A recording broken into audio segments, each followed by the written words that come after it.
Hello friends, a very good morning to all of you. स्वागत है आप सबका आपका अपना यूट्यूब चैनल अब पढ़ेगा इंडिया में। आज हम लोग इस वीडियो में देखेंगे जैसे डेली करंट अफेयर्स आप लोगों को प्रोवाइड करवाया जाता है, उसी क्रम में आज है दिन 13 अगस्त और 13 अगस्त के सारे करंट अफेयर्स को आज हम लोग कवर करेंगे। तो चलिए अब बढ़ते हैं। इस वीडियो में आगे बढ़ने से पहले मैं आप लोगों को एक चीज़ और बता दूं, करंट के साथ साथ जितने भी उससे रिलेटेड करंट के क्वेश्चन होंगे या उससे रिलेटेड जितने भी स्टैटिक फैक्ट्स होंगे वो सारे को हम लोग कवर करेंगे। तो चलिए अब बढ़ते हैं। सबसे पहले आगे बढ़ने से पहले आज है 13 अगस्त और 13 अगस्त को क्या मनाया जाता है ये इंपॉर्टेंट है। तो 13 अगस्त को सबसे पहले तो मनाया जाता है world organ donation day. World organ donation day का मतलब होता है विश्व अंग दान दिवस, जिसका कि मुख्य उद्देश्य है अंग दान के बारे में लोगों को जागरूकता फैलाना। साथ ही साथ इंटरनेशनल लेफ्ट हैंडर्स डे भी जो है वो 13 अगस्त को मनाया जाता है। इंटरनेशनल लेफ्ट हैंडर्स डे जो है वो सबसे पहली बार 1976 में मनाया गया था और इसका मुख्य उद्देश्य जो है वो अपने दैनिक जीवन में बाएं हाथ के लोगों के सामने आने वाले मुद्दे पर जागरूकता बढ़ाना है। तो ये दो इंपॉर्टेंट डेज है, वर्ल्ड ऑर्गन डोनेशन डे और इंटरनेशनल लेफ्ट हैंडर्स डे, जो कि 13 अगस्त को मनाया जाता है। आज का फिर नेक्स्ट हम लोग बात कर लेते हैं आज के इतिहास के बारे में। 13 अगस्त को क्या क्या हुआ था इतिहास में जो हमारे लिए याद रखना महत्वपूर्ण है एग्जाम पॉइंट ऑफ व्यू से। तो आज ही के दिन मतलब 13 अगस्त के दिन ही 1951 में भारत ने अपने पहले विमान हिंदुस्तान ट्रेनर 2 को अपनी पहली उड़ान भरी थी। तो ये याद रखिएगा, 13 अगस्त 1951 को ही भारत का जो पहला विमान था हिंदुस्तान ट्रेनर 2 उसने अपनी पहली उड़ान भरी थी।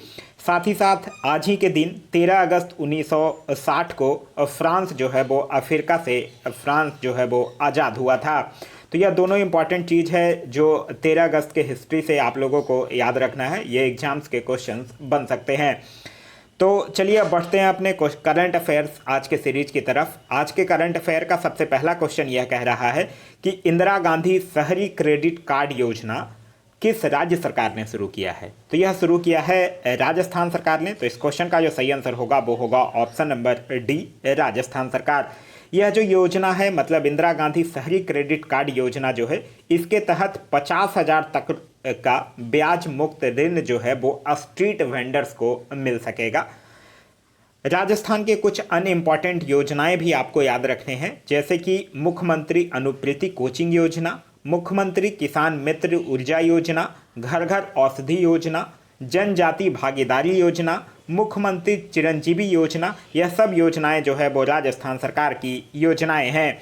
राजस्थान से अगर हम लोग स्टैटिक फैक्ट की बात करते हैं तो याद रखिएगा, राजस्थान जो है वो चांदी और कच्चा तेल के उत्पादन में भारत का सबसे अग्रणी राज्य है।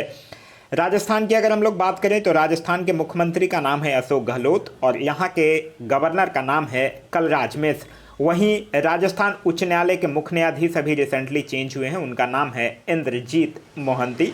राजस्थान से एक और करंट का क्वेश्चन याद रखिएगा, राजस्थान जो है वो जीनोम सीक्वेंसिंग सुविधा विकसित करने वाला भारत का प्रथम राज्य भी बन चुका है। नेक्स्ट क्वेश्चन हमारा question number second. Question number second कह रहा है कि ग्लोबल यूथ डेवलपमेंट इंडेक्स 2020 में कौन सा देश जो है वो शीर्ष पर रहा है। देखिए, एक रैंकिंग से तीन चीज इंपॉर्टेंट होता है, उसमें शीर्ष पर कौन है, भारत का रैंक कौन है और उसका जारीकर्ता कौन है। तो ग्लोबल यूथ डेवलपमेंट इंडेक्स की अगर हम लोग बात करते हैं तो पहले नंबर पर रहा है सिंगापुर। तो इस क्वेश्चन का जो सही आंसर होगा वो होगा ऑप्शन नंबर बी, सिंगापुर जो है वो पहले स्थान पर रहा है। वहीं अगर हम लोग बात करते हैं दूसरे स्थान पे, तो दूसरे स्थान पे रहा है स्लोवेनिया और तीसरे स्थान पे रहा है नॉर्वे। भारत जो है वो इसमें भारत का रैंक जो है वो है 122 और भारत इसका जो ग्लोबल यूथ डेवलपमेंट इंडेक्स का जो जारी करता है वो है लंदन में स्थित जो कॉमनवेल्थ सचिवालय है, वो ग्लोबल यूथ डेवलपमेंट इंडेक्स जारी करता है। देखिए, कुछ और जो अभी रिसेंटली रैंकिंग हुआ है, रैंकिंग से अक्सर एग्जाम में क्वेश्चन पूछे जाते हैं। मैं कुछ इंपॉर्टेंट रैंकिंग को एक बार रिपीट करता हूँ, आप लोग ध्यान दीजिएगा। ग्लोबल सिक्योरिटी इंडेक्स 2021 में भारत का रैंक है 10वां और पहले नंबर पे है America. Global startup ecosystem index 2021 में भारत का रैंक है 20वां और पहले नंबर पे है अमेरिका। ग्लोबल पीस इंडेक्स 2021 में भारत का रैंक है 135 और पहले नंबर पर है Iceland. Global energy transition index 2021 में भारत का रैंक है 87 और पहले नंबर पर है स्वीडन। और ग्लोबल स्किल्स रिपोर्ट में भारत का रैंक जो है वो है 67 और पहले नंबर पर है स्विट्जरलैंड। नेक्स्ट है हमारा कि शहरी क्षेत्र में वन संसाधन अधिकारों को मान्यता देने वाला देश का पहला राज्य कौन बन गया है? तो वो देश का पहला राज्य बना है छत्तीसगढ़। तो इस क्वेश्चन का जो सही आंसर होगा वो होगा ऑप्शन नंबर सी, छत्तीसगढ़। देखिए, छत्तीसगढ़ राज्य सरकार जो है वो 4127 हेक्टेयर से अधिक वनों के धमतरी जिलों के निवासियों के अधिकारों को मान्यता दिया है। छत्तीसगढ़ की अगर हम लोग बात करते हैं तो छत्तीसगढ़ से याद रखिएगा, भारत में सर्वाधिक गरीबी दर है छत्तीसगढ़ में, और भारत की पहली राज्य स्तरीय ई लोक अदालत की भी शुरुआत छत्तीसगढ़ में किया गया है। छत्तीसगढ़ का जो गठन है वो 1 नवंबर 2000 को किया गया है, और छत्तीसगढ़ के मुख्यमंत्री का नाम है भूपेश बघेल। यहाँ के गवर्नर का नाम है अनुसुईया उइके। छत्तीसगढ़ की कुछ योजनाएं भी याद रखिएगा, जैसे इंदिरा वन मितान योजना, पौनी पसारी योजना, राजीव गांधी किसान न्याय योजना और गोधन न्याय योजना। नेक्स्ट क्वेश्चन हमारा क्वेश्चन नंबर 4। क्वेश्चन नंबर 4 कह रहा है कि 130वीं डुरंड कप फुटबॉल प्रतियोगिता का आयोजन जो है वो कहाँ किया जाएगा, यह आपसे पूछ रहा है। तो 130वीं डुरंड कप फुटबॉल प्रतियोगिता का आयोजन जो है वो पश्चिम बंगाल की राजधानी कलकत्ता में की जाएगी। तो इस क्वेश्चन का जो सही आंसर होगा वो होगा ऑप्शन नंबर बी, कोलकाता। देखिए, डुरंड कप की अगर हम लोग बात करते हैं तो याद रखिएगा, डुरंड कप जो है वो विश्व का तीसरा और एशिया का सबसे पुराना फुटबॉल टूर्नामेंट है। यह प्रतियोगिता जो है वो पहली बार 1888 में हिमाचल प्रदेश में आयोजित की गई थी। साथ ही साथ कलकत्ता की अगर हम लोग बात करते हैं तो कलकत्ता से याद रखिएगा, कलकत्ता में अभी रिसेंटली 9 पुस्तकालय की शुरुआत की गई है। साथ ही साथ कलकत्ता उच्च न्यायालय के मुख्य न्यायाधीश अभी चेंज हुए हैं, उनका नया नाम है, जो नए मुख्य न्यायाधीश बने हैं उनका नाम है राजेश बिंदल। नेक्स्ट है हमारा कि सबसोनिक क्रूज मिसाइल निर्भय का सफल परीक्षण किसने किया है? यह देखिए, निर्भय जो सबसोनिक क्रूज मिसाइल है, इसका सफल परीक्षण जो है वो डीआरडीओ के द्वारा किया गया है। तो इस क्वेश्चन का जो सही आंसर होगा वो होगा ऑप्शन नंबर बी, डीआरडीओ। और कहाँ से किया गया है? डीआरडीओ ने इसका सफल परीक्षण जो है वो उड़ीसा तट के चांदीपुर से किया है। वहीं आप लोगों को मैं बता दूं, यह जो निर्भय है वो भारत की पहली स्वदेशी प्रौद्योगिकी क्रूज मिसाइल है।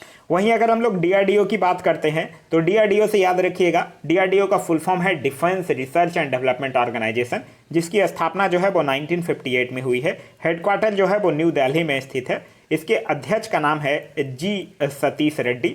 डीआरडीओ से अन्य कुछ इंपॉर्टेंट करंट अफेयर के क्वेश्चन जो बन सकते हैं वो याद रखिएगा, जैसे डीआरडीओ जो है वो सिंधु नेत्र उपग्रह को विकसित किया है, आकाश एनजी मिसाइल का सफल परीक्षण किया है, सीआरपीएफ के लिए रचिता बाइक एम्बुलेंस विकसित किया है, कोविड-19 के उपचार के लिए 2DG नामक दवा विकसित किया है, एंटी रेडिएशन मिसाइल रुद्रम का भी सफल परीक्षण किया है, और साथ ही साथ स्वदेशी हाई स्पीड ड्रोन अभ्यास का भी सफल परीक्षण किया है। नेक्स्ट क्वेश्चन हमारा क्वेश्चन नंबर 6 कह रहा है अंतर्राष्ट्रीय युवा दिवस यानी इंटरनेशनल यूथ डे जो है वो कब मनाया गया है? तो इंटरनेशनल यूथ डे जो है वो 12 अगस्त को। तो इस क्वेश्चन का सही आंसर होगा ऑप्शन नंबर बी, 12 अगस्त। 12 अगस्त को याद रखिएगा, विश्व हाथी दिवस भी जो है वो 12 अगस्त को मनाया जाता है।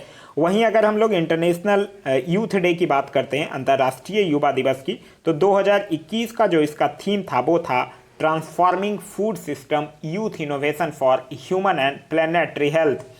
वहीं अगर हम लोग अगस्त के कुछ अनइम्पॉर्टेंट डेज की बात करते हैं तो याद रखिएगा, 3 अगस्त को मनाया जाता है हृदय प्रत्यारोपण दिवस, 6 अगस्त को मनाया जाता है हिरोशिमा दिवस, 10 अगस्त को मनाया जाता है विश्व जैव ईंधन दिवस, 20 अगस्त को मनाया जाता है सद्भावना दिवस, और 29 अगस्त को मनाया जाता है राष्ट्रीय खेल दिवस।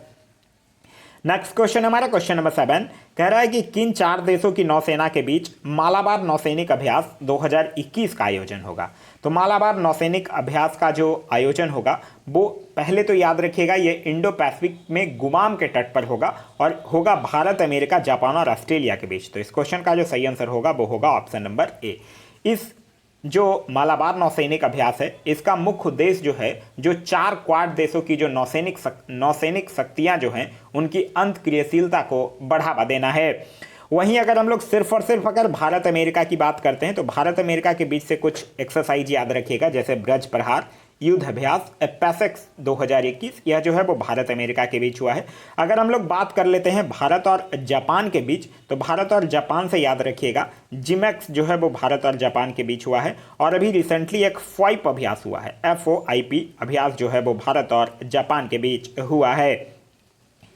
नेक्स्ट है हमारा क्वेश्चन नंबर 8। क्वेश्चन नंबर 8 कह रहा है कि राष्ट्रीय औषधि मूल्य निर्धारण प्राधिकरण यानी नेशनल फार्मास्यूटिकल प्राइसिंग अथॉरिटी के नए अध्यक्ष कौन बने हैं। तो इनके नए अध्यक्ष का नाम है कमलेश कुमार पंत। तो इस क्वेश्चन का जो सही आंसर होगा वो होगा option number B, Kamlesh Kumar Pant.